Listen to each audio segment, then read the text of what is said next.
Hello everyone. We are continuing with line and wash again this time, and I will be demonstrating the method for drawing structured subjects. I've chosen some buildings in Greece, and there they are, that I particularly like, and so I'm hoping that I can, with my pen, capture the character of these buildings and make them look interesting. They're not very, they're not particularly detailed, but you can put in a situation like this as much or as little detail as you want to. For instance, there's a balcony there that I think I've put in, and the lamp post, but I've left certain things out which I didn't think would particularly enhance my picture and make it look a little bit overworked, over busy and complicated for when I want to put the washes on. I'm also going to leave out the foliage and just concentrate on the buildings. I haven't put this flag in, but I do like bits of wire and things like that hanging around, because I think it just tells a story better. So think about that sort of thing. Last time, when we were drawing the subjects from the garden, we were much more precise and detailed and not in the least bit sketchy with our work. But this time, you've got to adopt a slightly sketchier and scribblier method of creating the character in these buildings. And it actually does seem to be more difficult for some people than it looks. So my tip is always to hold your pen loosely, further away from the nib, and this way you'll slightly lose control and create more appropriate marks. So let's just show you that.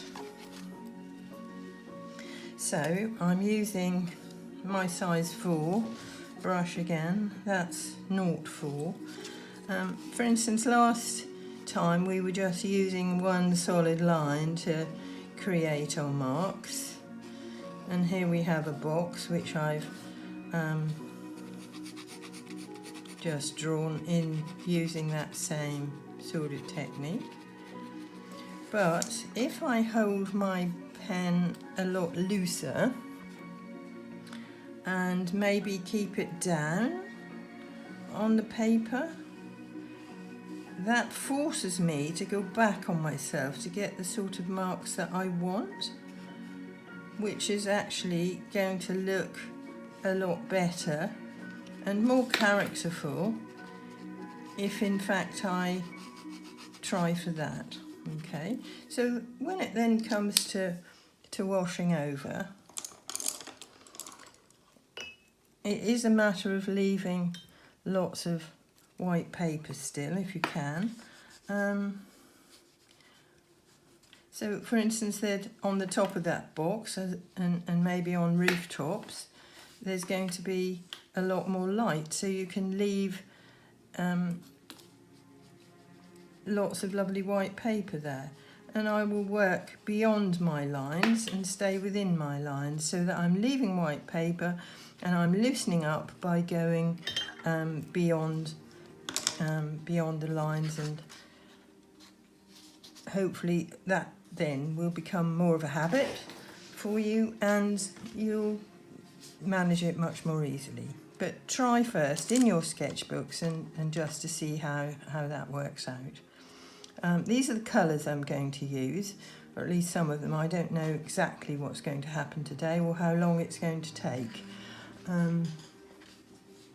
So we'll see. I may have to speed up, but here's the picture.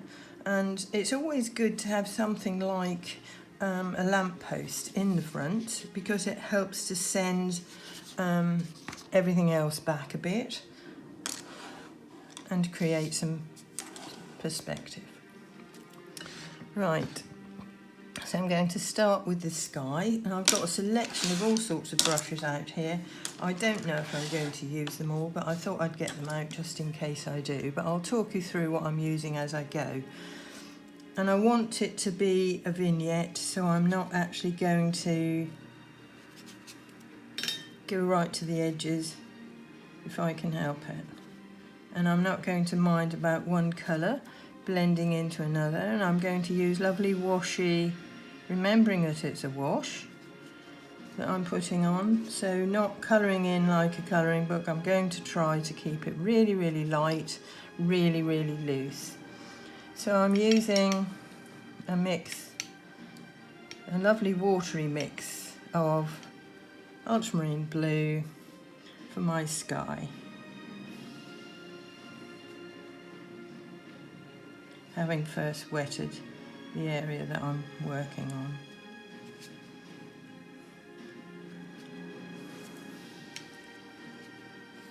And I'm not worrying too much about having depth at the top and coming down to a lighter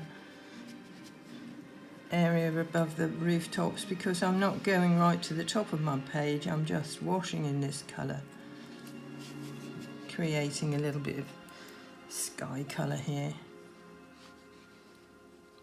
So it's a soft round brush, and it's a number 10 Sable Blend.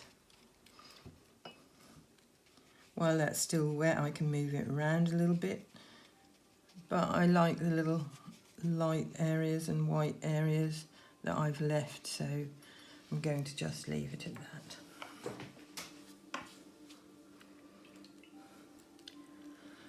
Right. So now I'm going to go on to my dagger brush, which is a 3/8 Sable Blend again. There's a very grey looking building at the back there, which has got to look fairly insignificant. So I'm going to mix a little bit of my ultramarine blue that I've just used for the sky and mix it with the raw umber.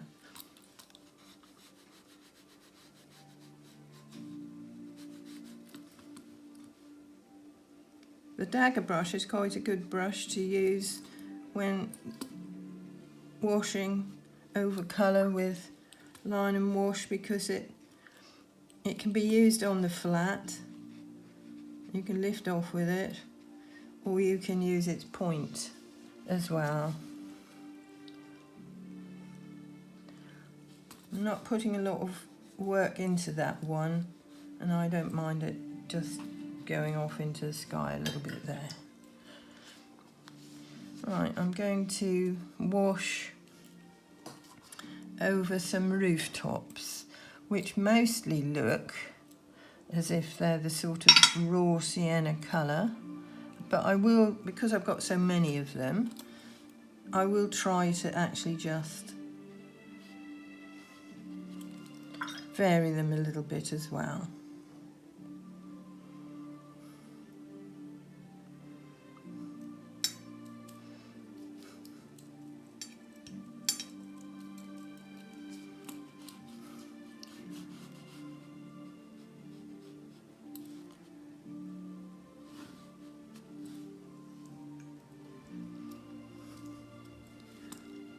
Because that's distant, I didn't want that to come out quite so yellow, although it's going to soften anyway as it dries, but keeping that a little bit softer. Add a little bit of alizarin to this one. I may have to speed up the camera. I'm not sure how long this is going to take, so we'll just see how it goes. Another bit of a building that's looking fairly dark behind here. So one building sitting in front of another like this gives a lovely sense of perspective and works really well in a building picture with lots of buildings.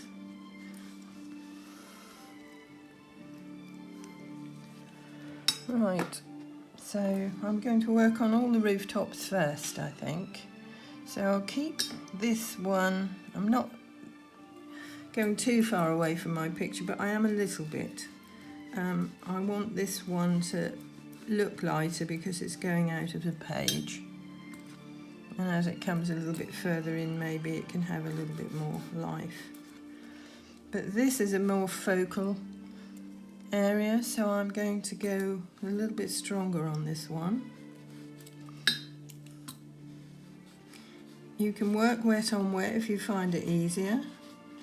Work in the direction that you see the markings on your drawing. But the whole point is, I've depicted the picture, and so I can be really loose with my painting, because my drawing isn't going to go away. It's done its job, and so therefore we want to keep that. But I do want to make this one slightly stronger and a little bit more interesting towards the centre of the page. So I popped a bit more on there. So all the time we've got to remember this is a wash.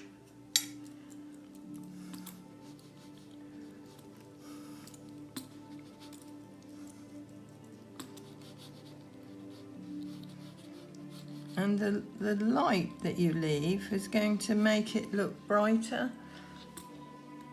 more lively, sunnier, for a nice picture that's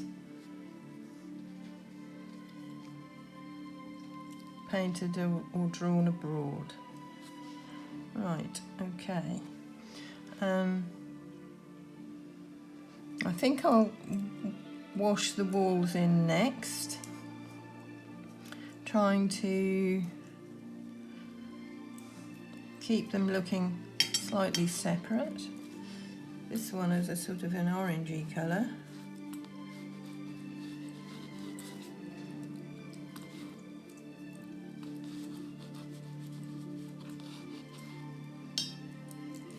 So using this brush nicely now on the flat is going to actually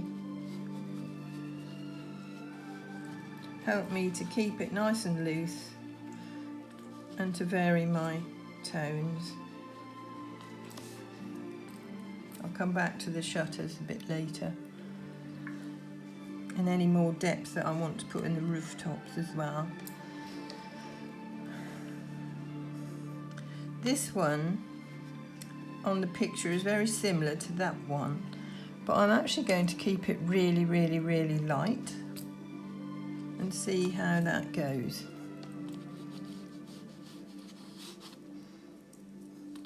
Because I think it's actually going to show up better as a focal area if I don't put too much work in the colour of the wall. Apart from this side of it, which is in shadow. So deepening that. When you come to do your drawing, you can put as much or as little shadow into your drawing as you wish. That's sort of immaterial. I tend not to put too much shading in because it becomes too heavy, and I'm not sure I like it then when I put the wash on. So it's already now taking on some nice shapes. So I'm going to put a little bit more depth now, using the raw umber and the ultramarine blue to make a sort of grey colour. While it's still slightly damp, is a good time to pop in any shadow that you might have there.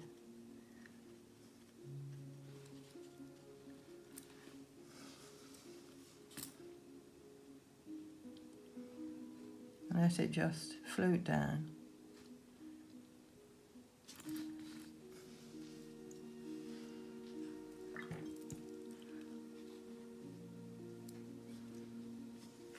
Which is much better than allowing it to dry, and then you're going to get very hard, harsh, shadowy line. May look like that on the picture, but I think on the page that never looks quite so nice. So I'm actually just going to now run a little bit of depth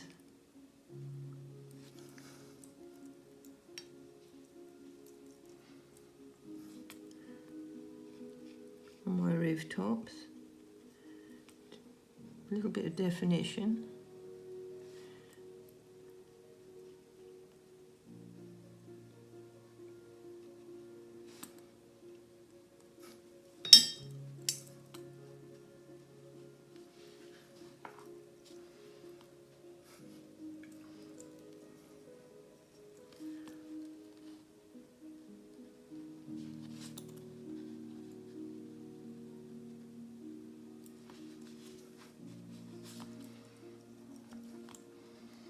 It's a very dirty looking house, this one.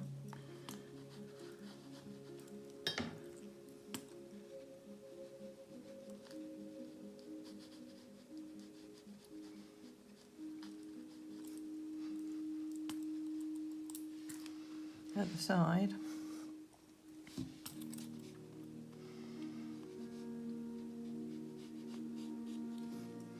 So a bit more shadow on the side of this house as well. So I've got to try and remember, although I can't actually see a great deal of shadow on there, I think it was a very, very bright day. I'm going to remember that I'm keeping this side for my shadowed side.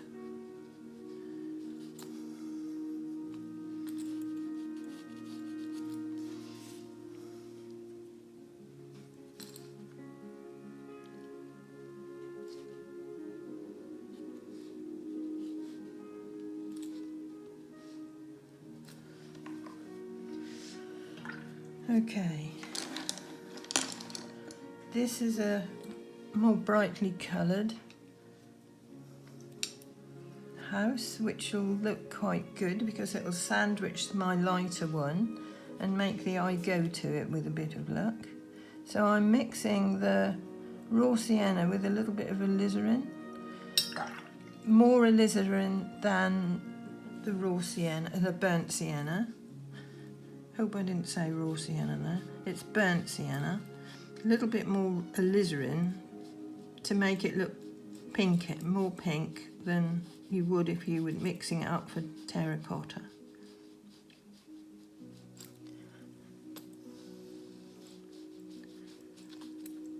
Keeping it lighter this side and darker here.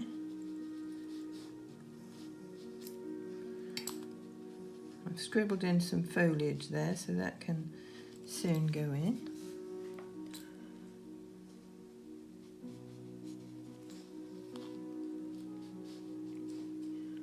There's a bit of a doorway there. Right, so that's the balcony, so that's got to look slightly different, I think, although it's been painted a similar colour. At the bottom of my picture here, I'm actually just going to let it go so that the eye just goes straight up into my buildings.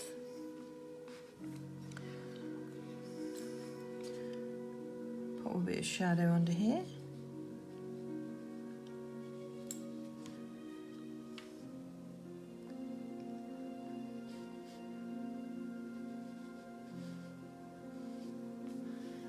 Okay.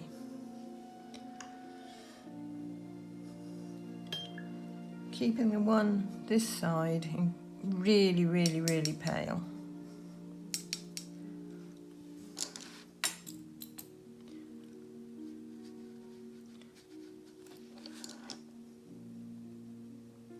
So this is Naples yellow, which in fact it really does look that colour. And with the shutters, if I paint them nice burnt sienna, will look nice on the top of that.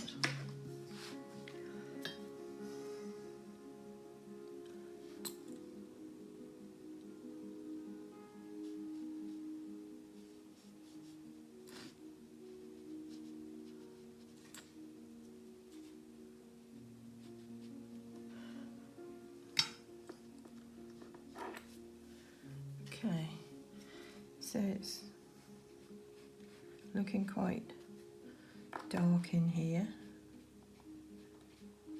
inside this doorway. A bit lighter on that edge.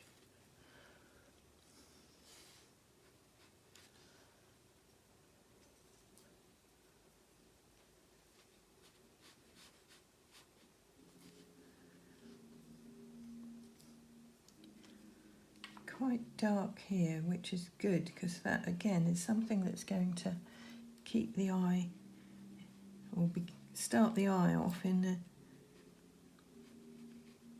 focal area when people look at it.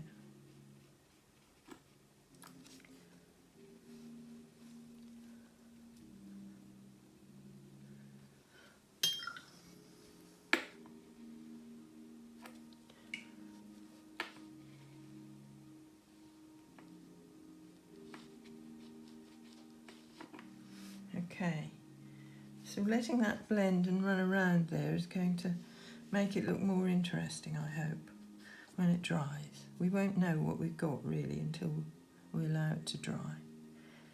So I think I'll start on the shutters now. They are in fact mostly green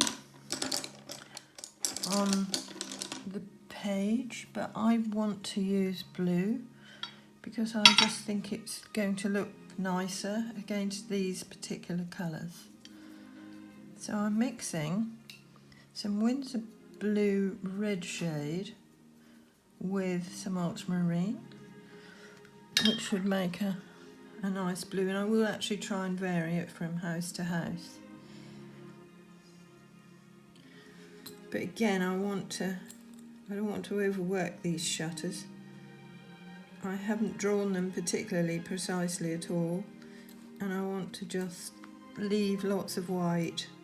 So I've gone to a number 10 Sable Blend flat brush, which I think will work better than the dagger brush, perhaps. It's a good width for my little shutters. And I can put some depth between those after a while. But there's a little bit of shadow under here which I can put in now. You've got to realise that you don't have to fill everything in. It's better not to. Don't know what that is. Something to do with electricity probably. But that's all that's getting. More shadows, more shutters here. These are closed. In fact, they're all closed, but mostly closed. But I've left some of them, I've drawn some of them as if they're open as well. Just to give, you've always got to try and get some variety going on.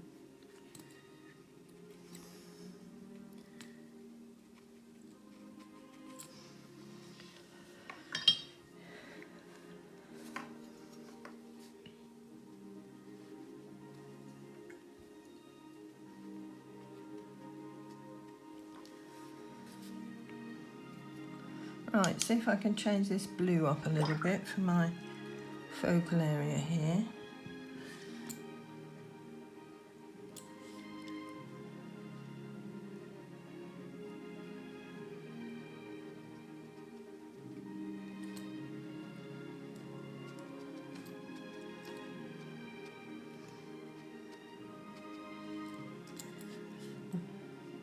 When they're open, they require a little bit of thought so far as perspective is concerned. The slats sort of go in a different direction when they're open. Right.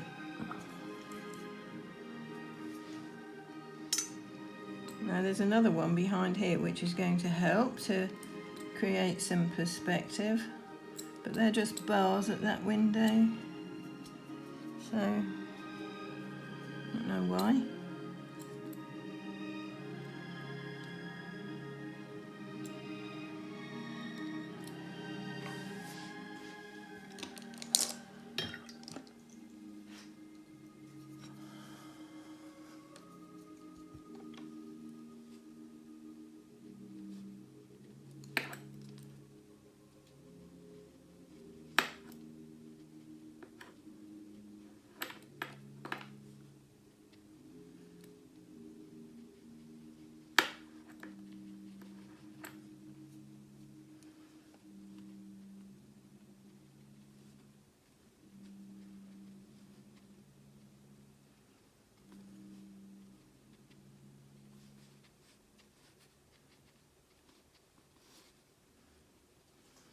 And so far I'm remembering not to colour in too much like a colouring book.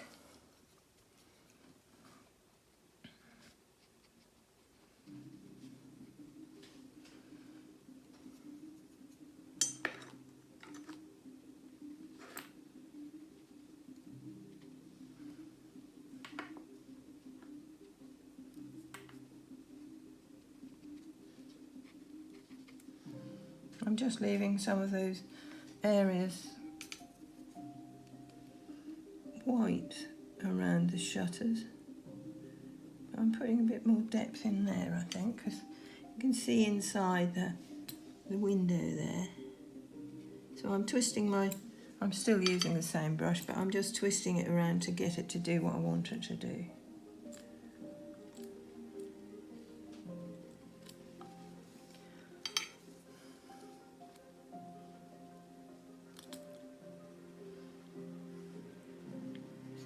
So I hope you try a nice building this time.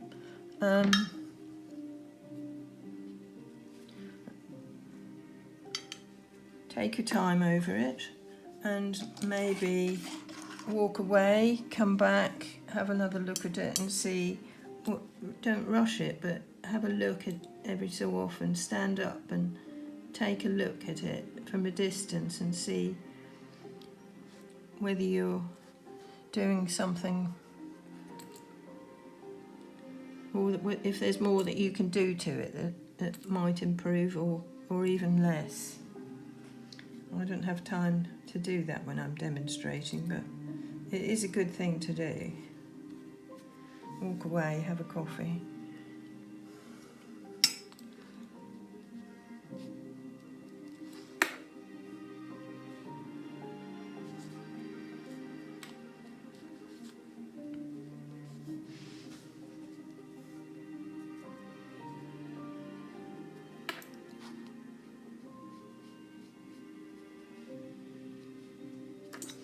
Right, that's got some depth now. It's an opening, which is what I was hoping for.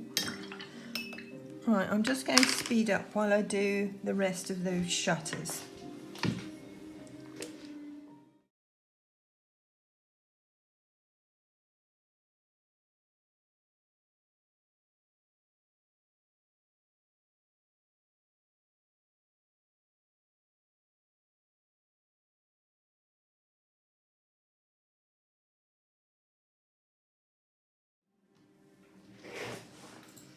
Right, not too much more to do. I'll work on the balcony.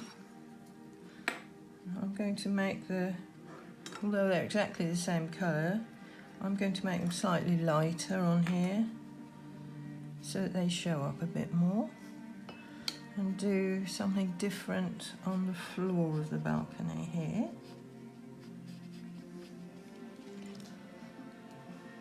Actually, these shutters come down below the bars because it's a door.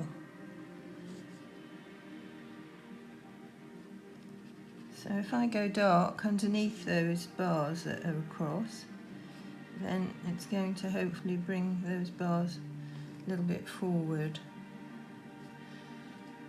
Okay. Light on the top of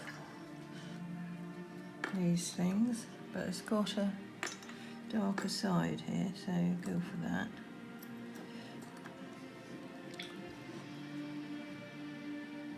The wall's still showing there.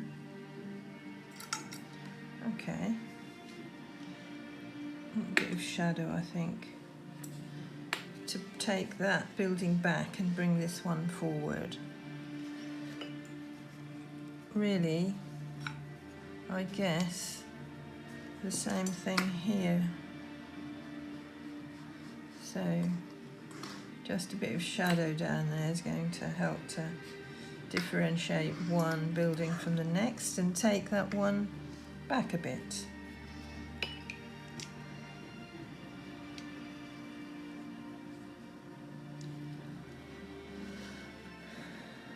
There's all sorts going on down here, but I've just left it plain.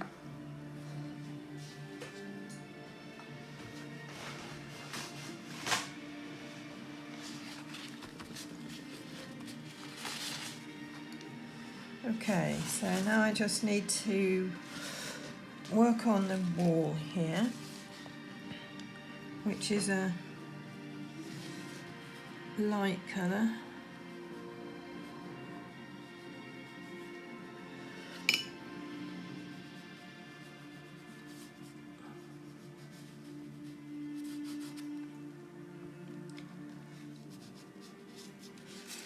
Which has a few stones and things going on just at this corner here, just to show that there's something there. I'm not going to do it all. I want the eye to go up into my picture, so dropping some water back on that. I've drawn them, so that's all I need to think about. For some reason there's a sort of pillar here with some more stonework.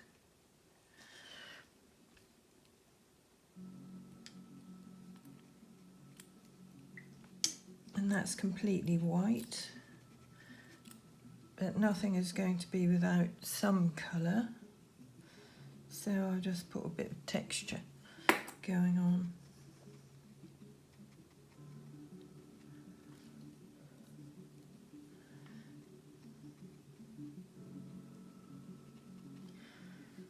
Now, let's do something about these little pots.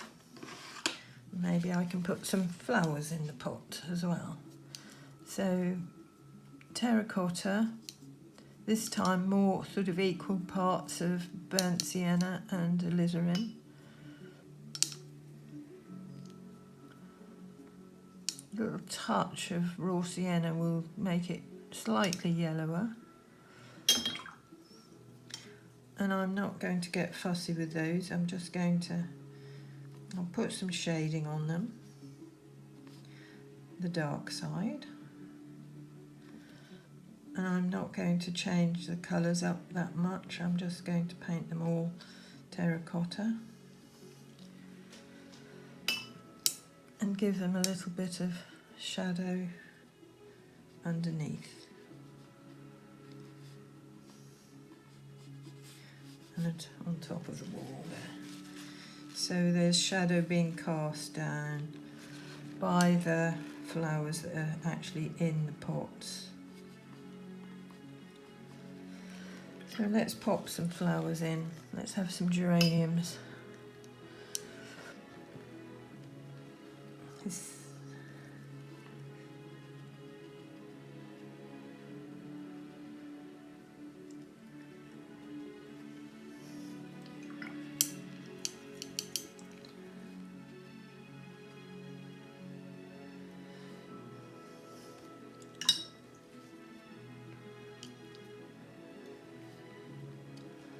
I'll keep that green, that one, and that one I think. No, I won't. I'll just put a little bit of colour there. And I'll let that dry a little bit before I go back in with the green. There's another pot of flowers here. And I'll just pop a little bit of greenery around the window there. It's looking quite dark. So I'm using now the Windsor Yellow rather than the Aureolin with the Windsor Blue red shade, which I feel is really quite nice, making nice greens there, a bit of burnt sienna in it to make it more olivey. And that's the difference between mixing those two colours together or using the sap green straight from the tube, which is a bit too bright. Those are lovely greens, I feel. Here's the sap green again and the Windsor Yellow. Not too bad, but still a bit bright. Burnt sienna. But I've put sap green and Payne's grey together to use my sap green. And, you know, I think it's actually quite a nice dark green with quite a lot of blue looking in it. Right, so that's all I need to do there. Just let that trail down and maybe up. creeping around the corner on there. Change it up a bit for the greenery in this pot. Let's put some flowers in there first though. So any opportunity to make it look lovely and bright and cheerful, go for it. I'll work first before using the green on the pots. First of all, I'll just quickly put some colour into my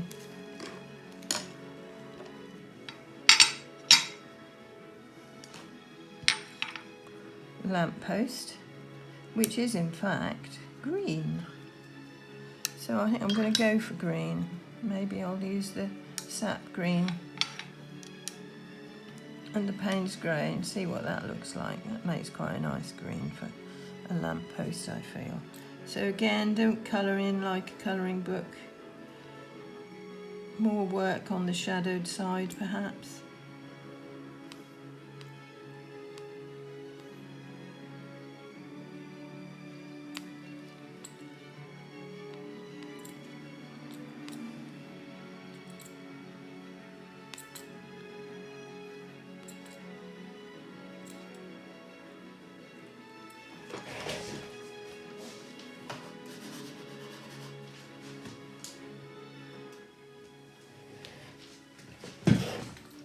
Sounds like Downton Abbey music. While I'm talking about music, I'm still using Scott Buckley's music.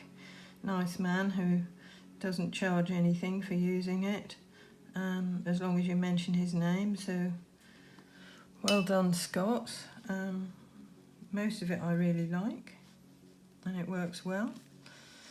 For this, because you really can't get hold of anything, I think his is the best. You can't get hold of nice, very much nice music for using on YouTube. A little bit of glass in this lamp. And because I've put some shading on it, it doesn't have to have anything more than that.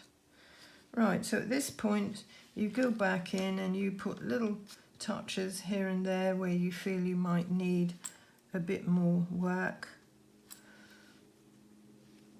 to either send things back or bring things out a bit more.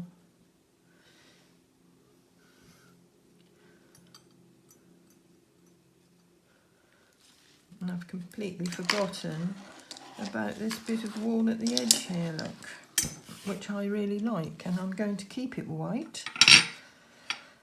Work on a little bit of it here with some Payne's grey, just putting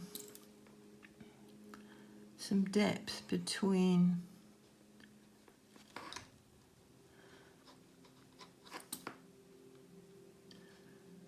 the stonework. I'm going to keep those bricks white. In fact, that's what they are. They are white.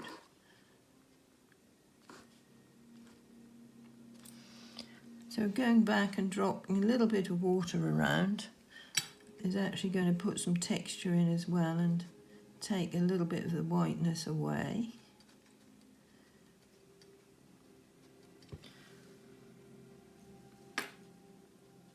But we don't want them shouting too loudly, so keeping it quite loose and light. Nearer the bottom you can get a little bit deeper in colour because it's near to you.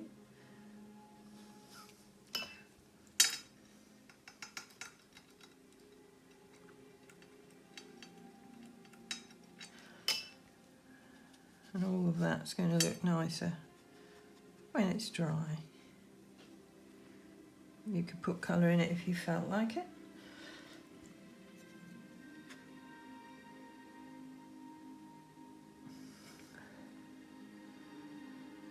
So there we are. I think that's more or less it. I've kept it loose, I've kept my washes light. I've kept a fairly limited palette. I think I've made it look reasonably characterful and slightly shabby. Oh, I didn't put the greens in, did I? There's always something. So let's just go back, pop a little bit of green between my flowers, and you can always bring the colour of the flowers up a bit more at some point if you feel you need to. Vary the greens. Take a bit more time over the whole thing perhaps than I have. But that doesn't mean getting too detailed. That just means stopping and thinking about what you're going to do next and doing it carefully. The more time you have sometimes, the more you tend to put work in that maybe later you might regret because it isn't that kind of a painting. Okay, it's just a wash.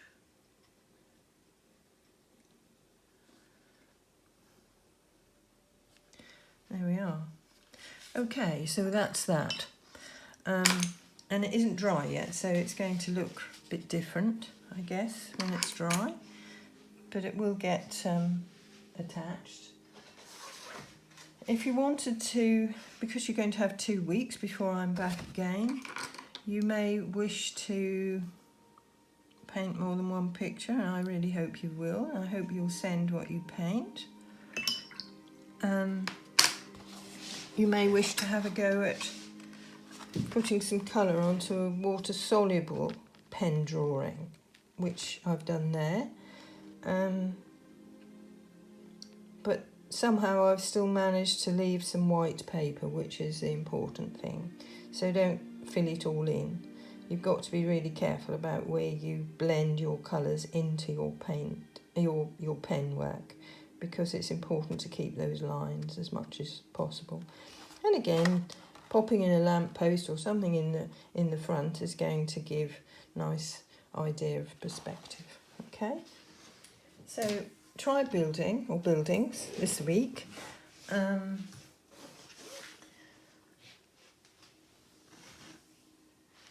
as always, as I said, I look forward to seeing seeing your work, but don't hesitate to make contact partway through if you're stuck or feeling it's too much of a challenge and you need some advice. I'll be happy to help. So enjoy your 2 weeks, and I'll be back again on the 15th, and I'll be using the line and wash technique again, and I'm going to paint berries.